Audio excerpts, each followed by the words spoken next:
Your salary arrives 9:03 a.m. For 6 minutes, you feel relief. Then the bills appear in your mind. Rent, groceries, loan payment, family request, the car repair you have been ignoring. By 9:10, the money is already spent in your imagination. The bank balance changed, but the fear did not. Why? Most people believe money anxiety disappears when income increases. Sometimes it does, but often the anxiety simply grows into a larger room. Meet Maya. She earns more than she did 5 years ago, yet her body still reacts as if one wrong bill could collapse everything. The question is not, how do we make Maya rich? The question is, why does Maya's brain treat money like a threat, even when she has enough? Here's a strange thing about money anxiety. It works like a water tank with an alarm system from the past. Maya's salary fills the tank, but around the tank is an alarm installed years ago, by her childhood, by her family, by every money message she absorbed before she understood numbers. Even when the tank has water, the alarm keeps ringing. Not enough, not safe. Something is coming. Ravi asks Maya a simple question. What would your bank account need to show for your body to feel safe? Maya says a number. Then she changes it. Then she changes it again. She realizes something important. The fear keeps moving the finish line. It does not matter what she earns today. The goalpost slides forward the moment she approaches it.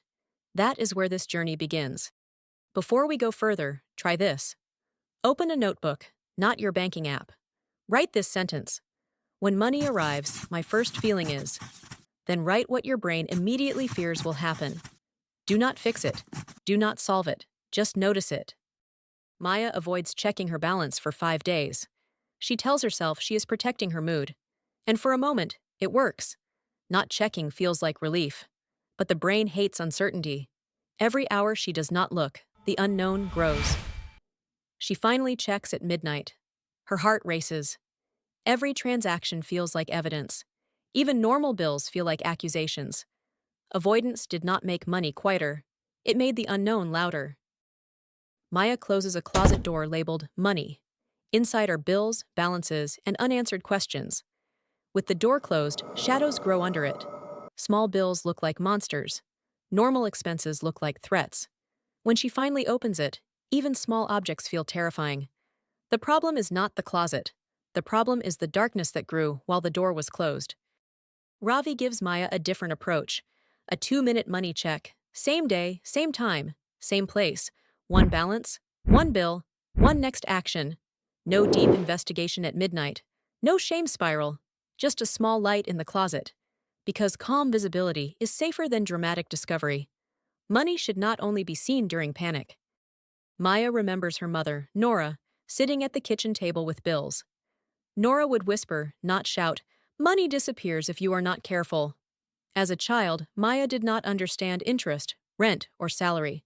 But she understood fear. The tone. The worry in her mother's hands. The way the kitchen felt heavier on bill day. Now, years later, that same sentence lives inside Maya. She does not hear her mother's voice. She hears her own, saying the same thing. Maya carries an invisible suitcase. Inside are family money messages. Be careful. Never ask. Money causes fights. Rich people are selfish. We cannot afford mistakes. She did not pack every item, but she has been carrying it her whole life. The suitcase is not visible, but it affects every financial decision. Whether saving, spending, avoiding, or panicking, the suitcase guides her hands. Here is the surprising part. Many of these money behaviors were once protection. Your mother's caution may have kept your family afloat during hard times. Your father's silence may have prevented arguments. But here is the key question. Is this behavior still protecting you, or is it now holding you back? Some habits made sense in the story they came from, but they no longer serve the life you are building. The shield that once protected you may now be too small. Ravi asks Maya to choose one inherited sentence and update it. Old sentence, money disappears. New sentence, money needs a plan and I can learn the plan. It is not magic. The old belief does not vanish overnight, but something shifts. The suitcase gets lighter, not empty, lighter, and lighter is enough to start moving differently. So Maya now knows the alarm exists. She knows she has been carrying stories not fully hers. But knowing is not yet freedom. There is another layer. Because even when the tank has water, even when the suitcase is lighter, the anxiety still has triggers. And those triggers operate below conscious thought. Maya opens her banking app and sees a lower than expected balance. The number is real. That is one fact. But then, within a second, her mind adds, "We are falling behind. I am irresponsible. What if rent rises? What if someone gets sick? What if I never catch up?" The number is one fact. The nightmare is a whole movie. And this is where money anxiety gets dangerous. It blends facts with predictions and treats both as truth. Here is the key distinction that changed everything for Maya. Facts need action. Fear stories need examination. If you treat every prediction like a fact, you stay in emergency mode, even when the actual situation only needs planning, not panic.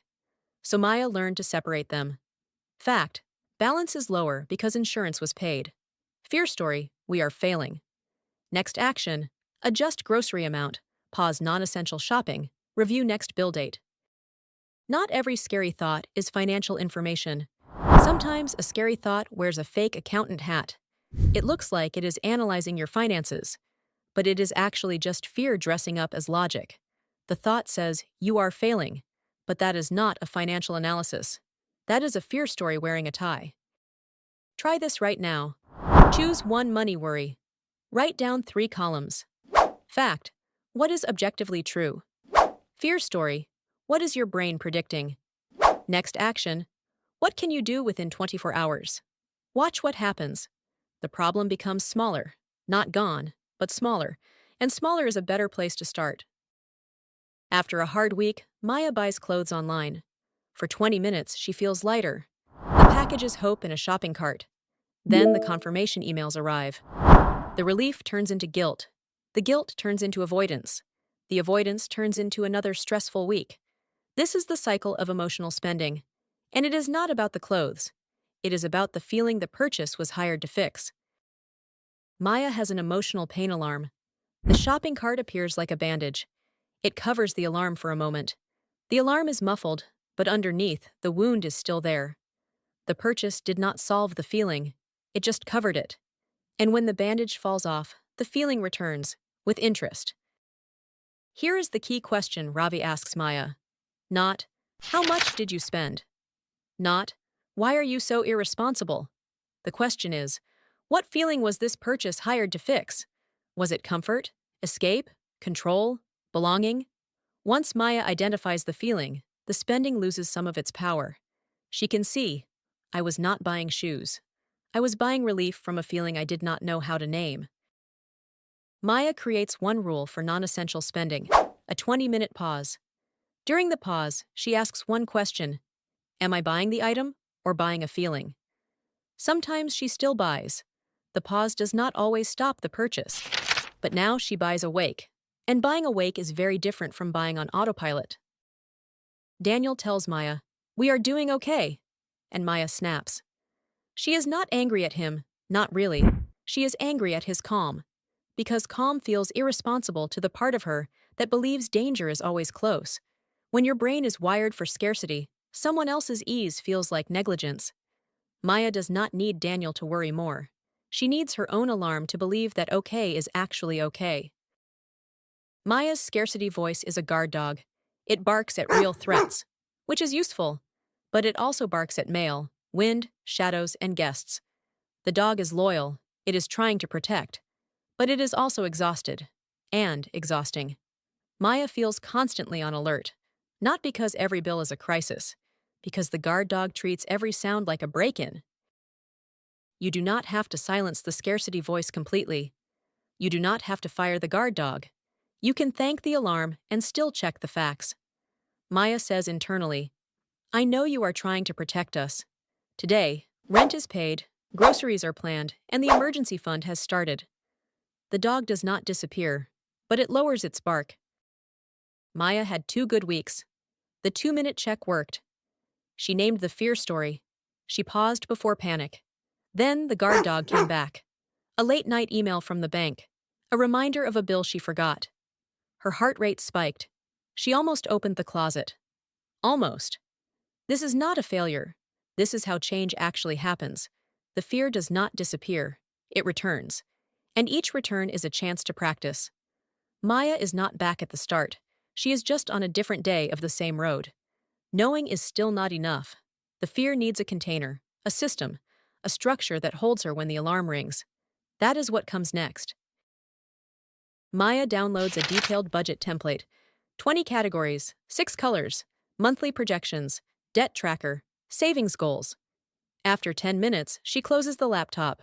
The budget was organized, but her body did not feel safe yet. Here is what most financial advice gets wrong. Budgeting requires emotional capacity. If the system is too complex, it triggers avoidance before it creates clarity. A first money system needs to be simple enough to use when you are already anxious. Ravi helps Maya create something different. Not a cockpit with 200 buttons, a dashboard with 3 lights. Available, due, safe. Money available right now. Bills due before next income. Minimum safe amount to keep. That is it. She can add more later. But first, she needs to land the plane. Maya's weekly money snapshot takes 7 minutes. She does not solve every financial goal, but she stops living in fog. And fog was costing more than 7 minutes. Maya gets a notification. Annual insurance payment due. She knew it existed, but she did not know it was today. The bill feels like an attack. Not because the amount is unpayable, because it arrived like an ambush. Ravi says, a predictable bill should not be allowed to act like a surprise. Bills are arrows flying at Maya from the dark. Each one hits before she sees it coming. The bill calendar turns on stadium lights. Now she can see where every arrow is coming from and when. The arrows still fly, but she can step aside, she can prepare. A calendar turns ambush into appointment. Maya lists every known bill: rent, utilities, subscriptions, insurance, school fees, annual renewals. She adds reminders 1 week before each due date. The bills still exist. They still cost the same amount, but they stop jumping out from behind the door. Predictability is not just organization. Predictability is a form of financial calm. Your brain can relax when it knows what is coming. Maya thought emergency funds were for people with extra money, people who have their lives together. Ravi asks her to start with the smallest buffer possible. Not 3 months of expenses, not the perfect amount, just 1 week of groceries, set aside. Untouched. For the first time, saving feels possible, because the goal is not a fortress. The goal is a safety rail. Here is something surprising. Even a small emergency buffer changes your financial behavior, before the buffer becomes a full safety net. Why? Because the nervous system responds to the presence of safety, not the amount. Your brain does not ask, is this enough for 6 months? It asks, is there something set aside? 1 week of groceries lowers the background hum of fear, and a lower hum means better decisions. Maya names her first fund, grocery safety, then bill cushion, then real emergency. The names matter. They tell her brain what the money is protecting. Not savings account number 3, not rainy day fund. Specific names create specific security. Grocery safety means, even if everything goes wrong this week, we will eat. That is not a category. That is a feeling. Maya has systems now. She can see her numbers. She knows what is coming. She has a small safety rail. But there is one more layer. Because money does not exist in isolation. It exists between people, between partners, between families, between who we were and who we want to become. And that means we have to talk about it. Maya asks Daniel about a purchase. Daniel hears criticism. Daniel says, "Why are you always worried?" Maya hears dismissal. Within minutes, the conversation is no longer about the purchase. It is about being understood. This is how money conversations catch fire. Not because the number is wrong, because the emotions beneath the number are unspoken. The money table has hidden chairs. Fear sits in one, whispering worst-case scenarios. Freedom sits in another, wanting to spend without guilt. Shame sits quietly, trying not to be seen. Control pulls the papers closer. No wonder the conversation catches fire. The real conversation is not between two people. It is between all the invisible guests each person brings. Start with the frame before the figures. Before Maya opens the spreadsheet, she protects the relationship. She tells Daniel, "I am not blaming you. I am scared, and I want us to understand the numbers together." Daniel exhales. The problem does not vanish, but the fire does not start. Money conversations go better when the relationship is protected before the spreadsheet is opened. Maya and Daniel move to the same side of the table. They look at one page together. They are not solving everything tonight. They are practicing being a team. The bills are still there. The fears are still present. But the fire did not start. And that feels like a different kind of progress. Maya forgets to cancel a subscription. The charge appears. She calls herself stupid. Then she avoids the account for 2 days. The mistake cost one monthly fee. The shame cost clarity. And the avoidance created space for more mistakes. This is the damage of financial shame. It does not correct behavior. It freezes it. Maya drops one glass. Instead of cleaning it, shame turns off the lights. Now broken glass is still on the floor, and she cannot see where to step. The original mistake is small, but the shame creates a darkness where more damage happens. Repair requires light, not punishment. Ravi gives Maya a money repair script.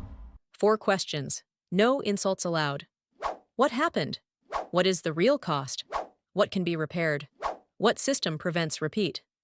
Maya writes, subscription renewed. Cost, 1 month fee. Repair, cancel today. Request refund. Prevention, subscription review every Friday. The mistake becomes a system update. No shame, no avoidance, just repair. 3 months later, Maya still has expenses, still has family requests, still has surprise repairs, still has moments of fear. But now she has a money snapshot, a bill calendar, a small emergency fund, a spending pause, a repair script, and a conversation frame. The alarm still rings sometimes, but it no longer runs the house. Maya's financial life becomes a house. The alarm still exists, mounted on the wall, but now the house has lights, locks, exits, labeled rooms, a map, and a family plan. The alarm is no longer the only system. It is just one tool among many. When the alarm rings, and it will, Maya can check the map, turn on the lights, and decide what to do next. The goal is not to never feel money fear again. That is not realistic. The goal is to stop letting fear be the financial manager. Fear can be an advisor. It can alert you to real risks, but fear should not sit in the decision seat. Maya moves fear from the manager chair to the advisor chair. The fear is still in the room, but now Maya is the one making decisions. In the final scene, Maya opens her banking app. Her chest tightens, just a little. She almost puts the phone down. She has done this before. It does not always work. Some days the guard dog wins. But today she stays. She breathes. She checks the 3-number snapshot. She marks the bill calendar. She moves a small amount to grocery safety. The fear is present. But now Maya is present too. This is not the end of money anxiety. This is not a happily ever after. This is a Tuesday, and Tuesday is enough. Bills will not disappear. That is not the promise here. The promise is that you can stop meeting every money moment with panic, shame, avoidance, or impulse. See the numbers. Separate fact from fear. Name the story. Pause the spending. Plan the bills. Build the safety rail. Repair without attack. Talk as a team. Because financial calm is not never feeling afraid. It is knowing that fear is no longer the only voice in the room. Money anxiety is not proof that you are bad with money. It may be proof that money has never felt fully safe, but safety can be built. Not all at once. One visible number, one predictable bill, one paused purchase, one honest conversation, one small buffer, one repaired mistake. The fear may still knock, but it does not have to hold the keys.